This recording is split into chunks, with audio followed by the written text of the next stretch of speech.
On a clear day when the sky is blue and there's just enough breeze to blow the clouds away, you can stand on the big hill above the valley and watch Duck and Oliver far below, busily at work on Duck's branch line near the sea.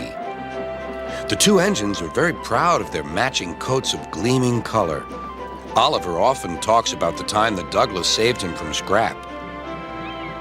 If it wasn't for his help, Oliver will say, I might have been caught when I ran away from the scrapyard, and I would never have come to live here on Sir Topham Hatt's railway.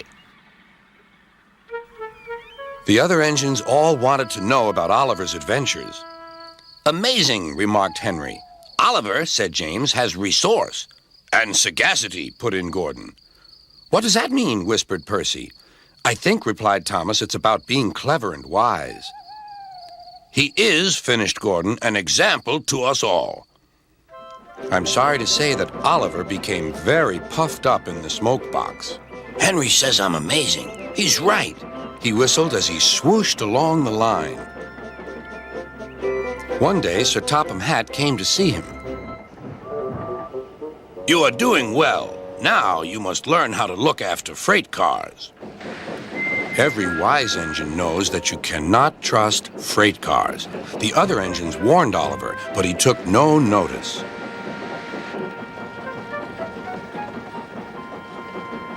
You think I can't manage, he said huffily. Gordon knows better. He says I'm sagacious. You may be good gracious or whatever you call it, but cars can be troublesome, and... Say no more, Duck, interrupted Donald. It's a pity, but the wee engine'll just have to learn for himself. Oliver pulled some loaded cars to a siding and pushed the empties to the chute.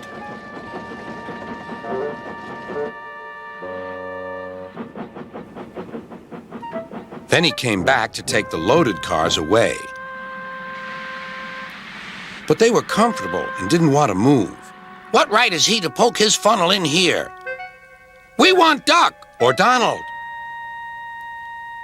Or Douglas. Look sharp, puffed Oliver. That's not the way to speak, hissed the cars. We'll get even. Oliver heard nothing. The cars moved smoothly at first, then suddenly Oliver felt them push forward. His driver applied the brakes, but they were useless against the surging cars. On, yelled the cars. Oliver fought hard, but still they forced him on and on.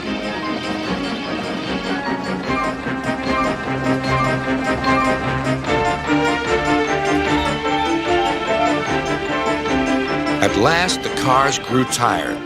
I'm winning, gasped Oliver. But it was too late.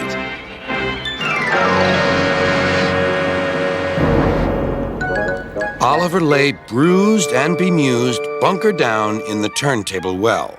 Duck surveyed the damage. Hello, Oliver. Are you being a good gracious engine? Beg pardon, but we really don't like this sort of surprise. Donald and Douglas will miss their turntable until it is mended. That evening, Oliver was hauled gently to safety. I'm sorry, sir, he said to Sir Topham Hatt. I should have listened to Duck's advice. I don't feel good gracious or whatever it is. I just feel silly. Well, Oliver, replied Sir Topham Hatt, now you know the damage cars can do.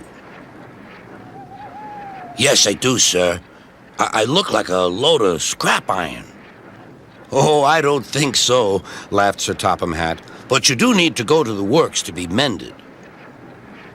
The other engines now felt sorry for Oliver. The branch line won't be the same without you, whistled Duck. Come back soon. A few days later, Oliver did come back. His coat gleamed brighter than ever. He was a wiser engine, too, and never made a mistake about cars again.